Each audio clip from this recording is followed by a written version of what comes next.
Dans cette vidéo, je vais vous présenter la simplicité d'utilisation des modules fournis par le CITIAM, notamment Cécile le e-parapheur électronique et Stella le tiers de télétransmission.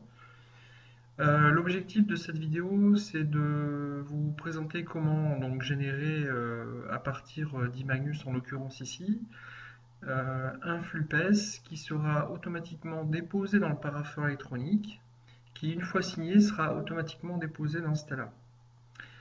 Alors ici, je vais me positionner sur une réémission en l'occurrence ou une émission d'un fichier PES, hein, comme vous avez l'habitude de procéder. Je vais choisir le bordereau, le ou les bordereaux que je souhaite transmettre. À l'avenir, vous allez pouvoir choisir dans cette partie ici, circuit de validation, dans quel circuit vous souhaitez éventuellement que le flux PES soit généré.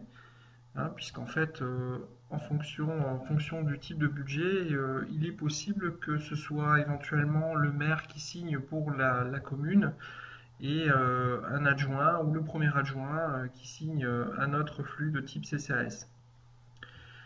Donc ici, je vais générer mon flux. Donc en l'occurrence, j'ai pris le bordereau 32 et donc je vais générer le flux PES. Je clique donc sur transférer.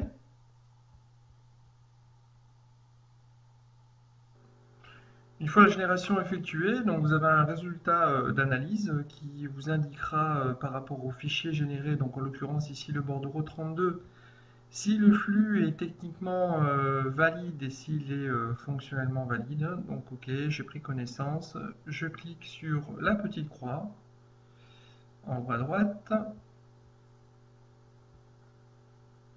Le fichier donc va se générer.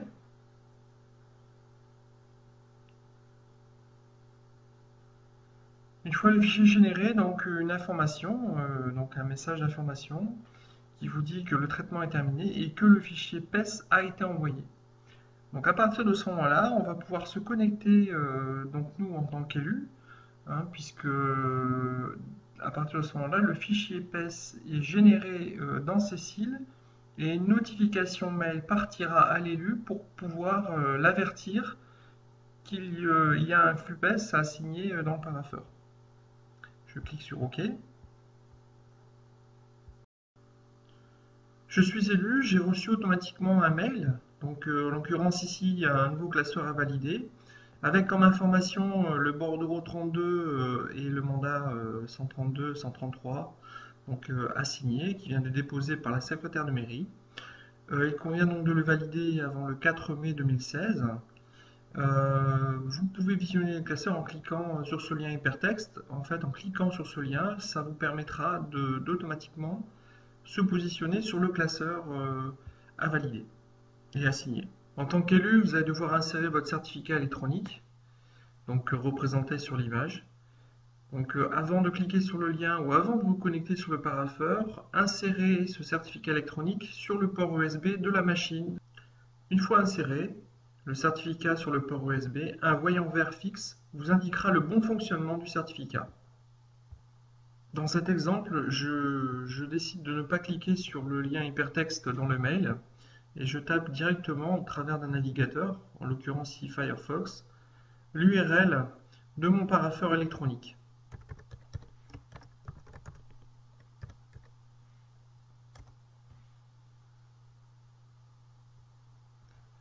Toujours en tant qu'élu, donc je clique sur Connexion.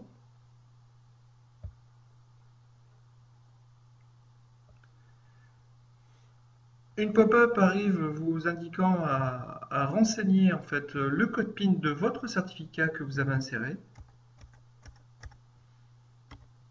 Une fois avoir cliqué sur OK, donc vous êtes directement sur donc le parapheur et en l'occurrence ici sur les classeurs à valider. Je retrouve bien mon bordereau 32 avec mon mandat 132-133.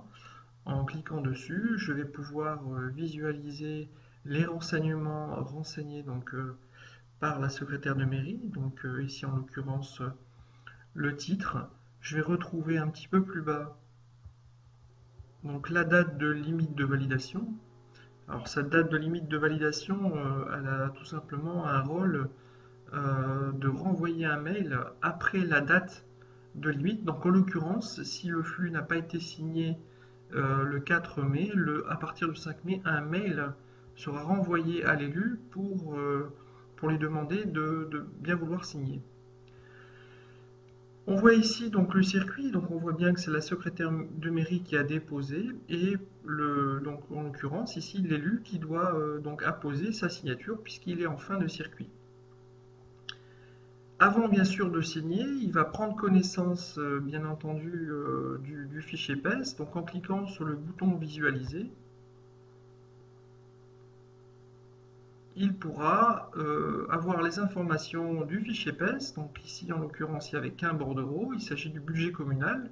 Le flux n'est pas encore signé. La date d'émission du bordereau, le nombre de pièces qui la composent et le montant total, l'année d'exercice et enfin le cumul annuel. Sur la partie basse, je vais retrouver donc l'ensemble des pièces, le ou les mandats ou le ou les titres. Donc ici en l'occurrence le mandat. On va retrouver donc le numéro de mandat, la référence bancaire et le nom du tiers, la nature de la dépense, les imputations éventuellement ici que vous pouvez visualiser euh, concernant ce mandat. Le montant hors taxe du mandat, le montant TVA, le montant TTC et éventuellement les pièces jointes si des pièces jointes sont associées. Une fois que j'ai pris connaissance, donc je suis d'accord avec le fichier, avec le fichier PES, avec les éléments qui le composent, donc je retourne à la page précédente. Si je ne suis pas d'accord, j'ai la possibilité de refuser, avec toujours une motivation, hein, donc il faut que le refus soit motivé. À partir de ce moment-là, dès l'instant où le flux est refusé, un mail partira à la secrétaire de mairie lui indiquant dans le mail que le flux a été refusé pour la raison évoquée. Si je suis d'accord, j'ai donc ici la possibilité donc de valider, signer. Donc je clique sur valider, signer. Toujours bien sûr avec le certificat donc inséré. Votre certificat est proposé. Vous n'avez plus qu'à cliquer sur signer et valider le classeur. Je clique sur signer et valider le classeur. Les différentes étapes vont être proposées. Une information vous demandera, une pop-up vous demandera effectivement de renseigner à nouveau votre compte confidentiel concernant votre certificat. Donc je tape mon code confidentiel. Je clique sur OK. Le fichier est en train d'être signé et une fois que le fichier est signé, l'élu retournera automatiquement sur les classeurs à valider. Une fois signé, l'élu retournera donc sur la liste des classeurs à valider. Éventuellement, il pourra aller visionner et signer un autre flux. Donc ici, voilà, on est sur un autre flux à signer. Il va cliquer sur visualiser, comme tout à l'heure. Donc ici, en l'occurrence, il s'agit du bordereau 50. Et à la différence du précédent bordereau, il a la possibilité ici de visualiser les pièces justificatives associées donc au mandat. Ici, je clique sur le PDF pour pouvoir éventuellement le visualiser.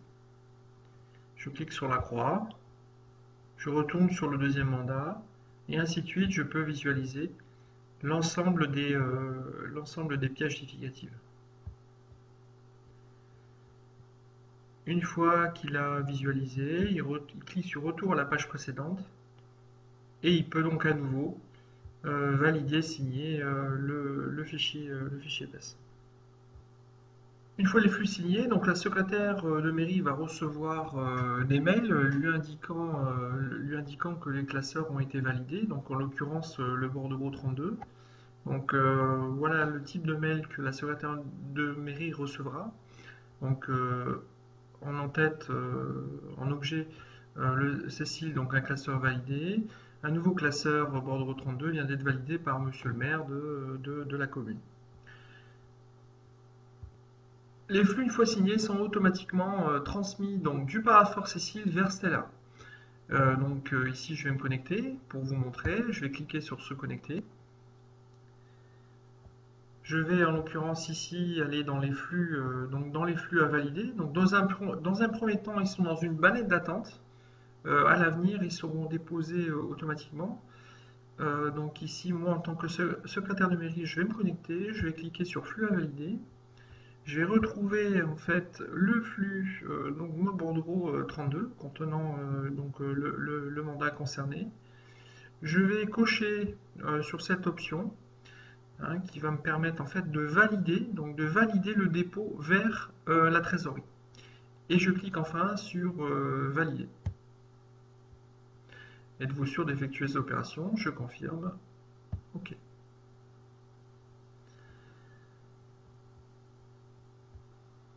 Une fois validé, si je retourne dans liste des passes salées, je vais bien retrouver ici donc mon bordereau 32, donc contenant le mandat 133, qui est bien donc transmis, hein, donc validé et sera donc transmis vers la trésorerie.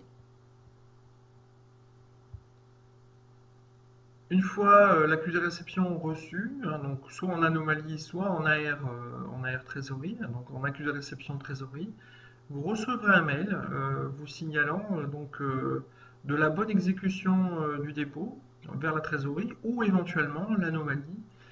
Et donc dans ce mail, vous allez avoir la composition de l'anomalie, c'est-à-dire une restitution des anomalies qu'il pourrait avoir sur ces bordereaux, sur ces flux PES transmis. Voici par exemple un mail d'anomalie que vous recevrez dans votre messagerie. Donc répertoriant en fait toutes les informations donc renseignées, donc l'objet, la date du dépôt, la personne qui a transmis donc le document, et en dessous donc le descriptif des erreurs éventuellement. Donc en l'occurrence ici l'erreur rapportée, c'est une erreur indiquant que le bordereau a déjà été intégré dans Helios. Voilà, la présentation est terminée. Je vous dis à très bientôt dans une nouvelle vidéo.